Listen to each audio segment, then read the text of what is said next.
Assalamualaikum warahmatullahi wabarakatuh. Alhamdulillahi rabbil alamin.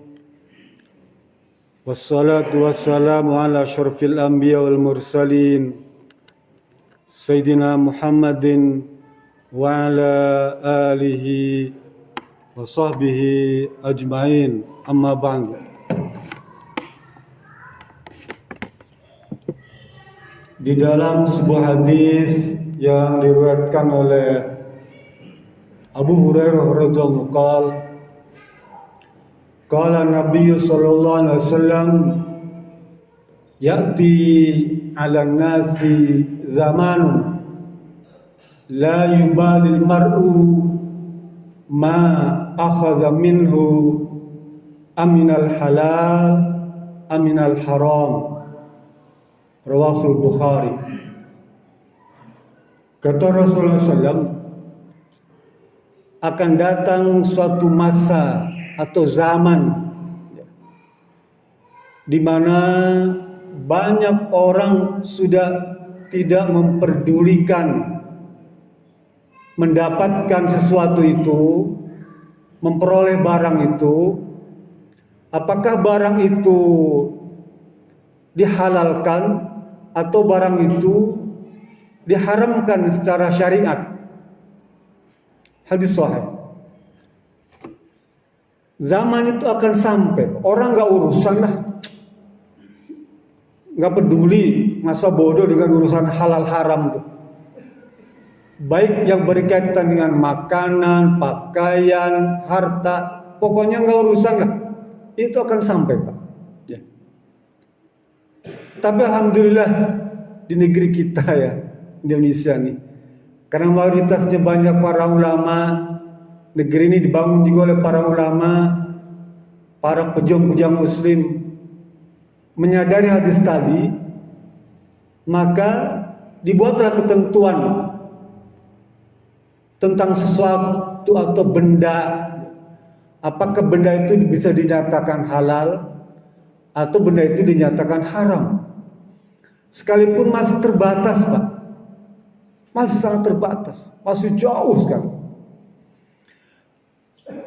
Karena penetapan halal di negeri kita ini masih terbatas pada urusan tentang zat. Katakanlah al-khinzir, babi.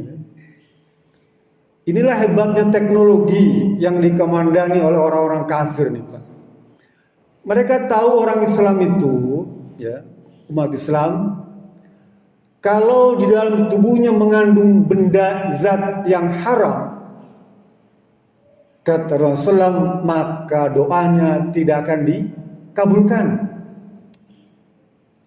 Nabi Adam alaihissalam gara-gara makan buah kulbi yang diharamkan tuh, dia berdoa 40 tahun, Pak, bertobat pada Allah itu tidak Allah ampuni itu. Nabi itu gara-gara makan baru sekali saja makan yang diharamkan, dia bertobat bertahun-tahun nggak diampuni. Sampai dia rela meninggalkan surga itu karena doanya tidak diampuni. Kata Nabi Muhammad SAW, Zakarar rajul yutilus safar. Ada seorang laki-laki yang berjalan jauh sampai akhbar, sampai rambutnya itu kusut masai, Pak. Ya, wa yumuddu yadayhi, dia angkat tangan untuk berdoa, Pak. Ya Rabb, ya Rabb. Tapi apa kata Rasulullah? Mat'amuhu haramun, wa mashrabu haramun, wa malbasu haramun, wa ghudya bil haram, fala yustajabu zalik. Ini laki-laki ini orang safar, Pak, musafir itu doanya mustajabah, Pak. Ya. Mustajabah. Dan dia nampak orang duafa, orang lemah. Syarat doa mustajabah juga orang yang lemah. Dia angkat tangan, itu juga salah satu syarat doa dikabulkan. Dia minta pada Allah, ya Rabb, ya Rabb, meminta pada Allah, menyeru pada Allah, itu juga syarat untuk bisa diampunkan, dikabulkan doanya. Jadi laki-laki ini secara zahir memang pasti atau mestinya dikabulkan doanya. Tapi kata Rasulullah SAW, Amuhu haramun. Yang dia makan itu makanannya haram.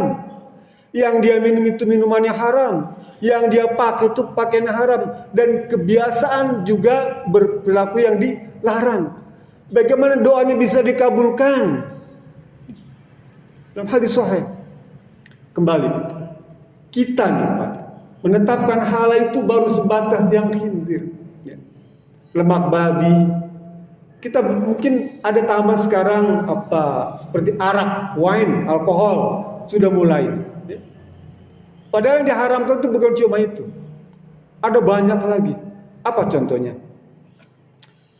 Hewan yang disembelih bukan atas nama Allah. Kemudian bangkai, darah, hewan yang mati tercekik, mati ditanduk, mati dipukul. Itu semua adalah hewan yang diharamkan. Tidak boleh dimakan. Kita memang belum sampai sana, Pak. Belum lagi bagaimana cara mendapatkannya tuh. Ya. Apakah hasil pencurian? Ya. Itu juga diharamkan. Jadi sertifikat halal itu baru sebatas bagian kecil saja. Kita bermohon kepada Allah agar dikembangkan.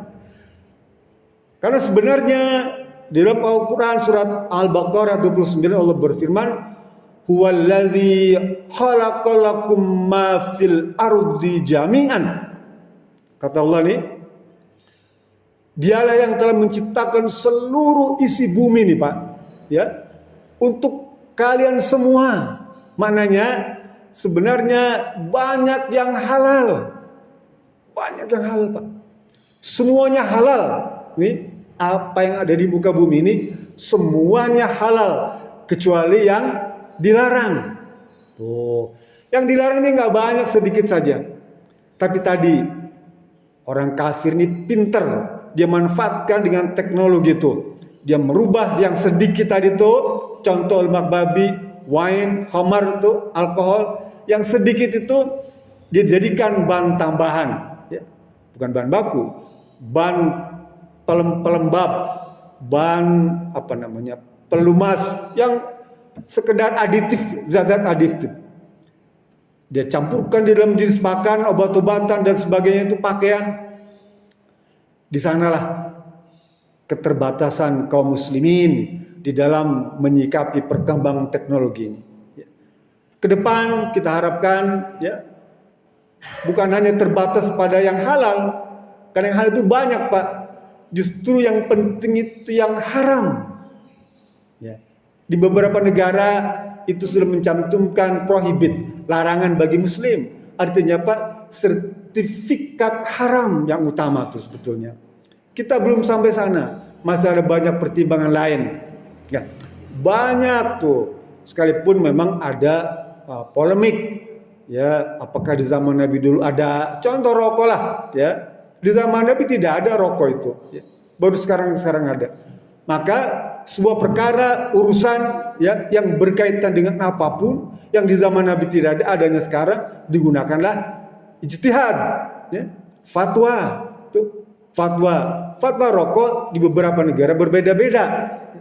Ada yang membolehkan, ada yang mengharamkan, ada yang memakruhkan. Ya. Kalau misalnya pemerintah berani memberikan sertifikat halal pada rokok, hebat. Tapi belum ada kita pernah temukan tuh. Ya. Misalnya pemerintah memberikan label halal pada rokok, ya, akan ramai juga. Atau sebaliknya, memberikan sertifikat haram pada rokok misalnya. Contoh. Ya. Nah, itu semua adalah perlu kerjasama. Ya. Saling mengingatkan di antara kita. Jadi langkah pemerintah mensertifikasi ya, makanan, minuman, obat-obatan, pakaian, benda yang lain itu sudah bagus Pak. Kita bersyukur pada Allah Subhanahu wa taala agar langkah semacam ini terus dikembangkan. Bukan hanya terbatas pada perkara khinzir babi itu saja. Yang lain tadi. Bisakah kemudian makanan seperti bakso, soto itu dinyatakan disertifikasi halal? Karena kita tidak tahu bagaimana menyembelihnya, jangan-jangan digunakan daging bangkai, ya. Belum sampai Pak, kita belum sampai sana. Kenapa? Karena itu populasinya besar, ya. Ini Pemerintah baru sekedar yang korporat saja Pak, perusahaan-perusahaan saja. Yang masyarakat itu belum sampai sana Pak. Ya. Oleh karena itu kita doakan, ya. Dan kita siap menerima segala macam keputusan itu dengan berbesar hati. Sebagai orang Islam kita harus bangga Pak. Ya, umat Islam Indonesia harus bangga langkah pemerintah mensertifikasi segala macam barang-barang, makanan, minuman dan sebagainya. Mudah-mudahan ini menjadi sebuah tambahan ilmu bagi kita yang kita diberi kemudahan untuk memahaminya dan mempraktekannya. Billahi Assalamualaikum warahmatullahi wabarakatuh.